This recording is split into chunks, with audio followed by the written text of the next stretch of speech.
இன்றைக்கி நம்ம தேங்காவை பயன்படுத்தாமே ஒரு தேங்காய் சட்னி ரொம்பவே சூப்பராக எப்படி செய்கிறதுன்னு பார்க்க போகிறோம். அடிக்கிற வெயிலுக்கு தேங்காய் சட்னி அரைச்சிங்கன்னா அது ரொம்ப சீக்கிரமாக கெட்டு போயிடும். ஆனால் தேங்காய் பயன்படுத்தாமல் இந்த மாதிரி நீங்கள் சட்னி செஞ்சு சாப்பிட்டு பாருங்கள். இந்த சட்னி சாப்பிட்றதுக்கு அப்படியே தேங்காய் சட்னி மாதிரி அவ்வளோ ஒரு அருமையான டேஸ்ட்டாக இருக்கும். ஹலோ ஃப்ரெண்ட்ஸ், வெல்கம் டு சமே டிலேட்.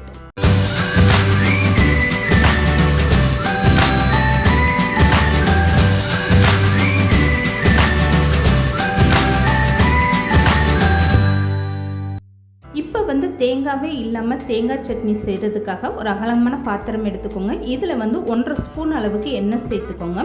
தேங்காவுக்கு பதிலாக நான் இந்த வெங்காயம் சேர்த்துருக்கேன். வெங்காயம் சேர்த்து செய்யும்போது உங்களுக்கு அப்படியே வெங்காய சட்னி மாதிரி ஒரு டேஸ்ட்டெல்லாம் கொடுக்காதுங்க.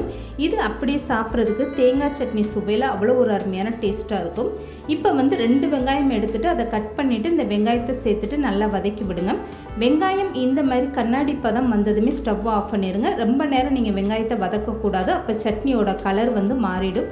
இப்போ 3 வெள்ளைப்பூடு பற்கள் சேர்த்துக்கோங்க. ஒரு சின்ன துண்டு இஞ்சி, இது கூடவே கொஞ்சமாக கொத்தமல்லி சேர்த்துக்கோங்க. இப்போ காரத்துக்காக உங்களுக்கு தேவையான அளவு பச்சை மிளகா சேர்த்துக்கோங்க. நான் 5 பச்சை மிளகா சேர்த்துருக்கேன்.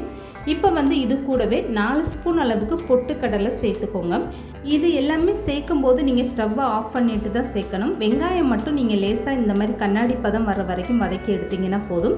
இப்போ சட்னிக்கு தேவையான அளவு உப்பும் சேர்த்துக்கோங்க. இது கூட நீங்கள் விருப்பப்பட்டால் ஒரு பிஞ்ச் அளவுக்கு புளி சேர்த்து நீங்கள் அரைச்சிங்கன்னா இந்த சட்னி ரொம்ப நேரம் கெட்டு போகாமல் ரொம்பவே சூப்பராக இருக்கும். இப்போ வெங்காயம் பொட்டுக்கடலை எல்லாமே சேர்த்து மிக்ஸி ஜாரில் எடுத்துக்கோங்க.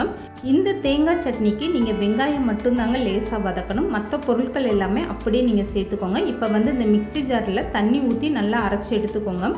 இப்போ இந்த சட்னியை தாளித்து விடுறதுக்காக ஒரு அகலமான பாத்திரத்தில் 1 ஸ்பூன் அளவுக்கு எண்ணெய் சேர்த்துக்கோங்க. 1/2 ஸ்பூன் அளவுக்கு கடுகு உளுந்து சேர்த்துக்கோங்க. இப்போ இந்த கடுகு உளுந்து நல்லா பொரிஞ்சு வந்ததும் கொஞ்சமாக கருவேப்பிலை சேர்த்துக்கோங்க. இது கூடவே ஒரு காஞ்ச மிளகாய் இந்த மாதிரி கிள்ளிட்டு சேர்த்துக்கோங்க. இப்போ இது எல்லாமே நல்லா பொரிஞ்சு வந்ததுமே ஸ்டவ்வை ஆஃப் பண்ணிடுங்க. ஸ்டவ்வை ஆஃப் பண்ணிவிட்டு அரைச்சி வச்சுருக்க சட்னியை அப்படியே சேர்த்துக்கோங்க. இந்த தேங்காய் சட்னி நீங்கள் அரைக்கும் போது ரொம்ப வலுவலுன்னு அரைச்சிடக்கூடாது. நார்மலாக நம்ம தேங்காய் சட்னி வீட்டில் எப்படி ஒரு கொரப்பாக அரைப்போமோ அந்த மாதிரி நீங்கள் அரைச்சிட்டு சேர்த்துக்கோங்க. இப்போ இந்த சட்னியை நல்லா கலந்து கொடுத்துருங்க. அவ்வளோதாங்க. இந்த தேங்காய் சட்னி உங்களுக்கு எந்த அளவுக்கு கெட்டியாக வேணும் இல்லை தண்ணியாக வேணும்னா நீங்கள் அதுக்கேற்ற மாதிரி தண்ணி சேர்த்துக்கோங்க.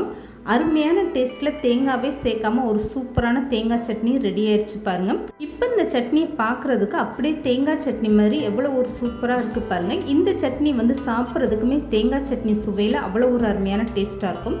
தேங்காவே இல்லாத இந்த தேங்காய் சட்னியை கண்டிப்பாக நீங்களும் ட்ரை பண்ணி பாருங்கள். சுட சுட இட்லி தோசையோடு சேர்த்து சாப்பிடும்போது அவ்வளோ ஒரு அருமையான டேஸ்ட்டாக இருக்கும்.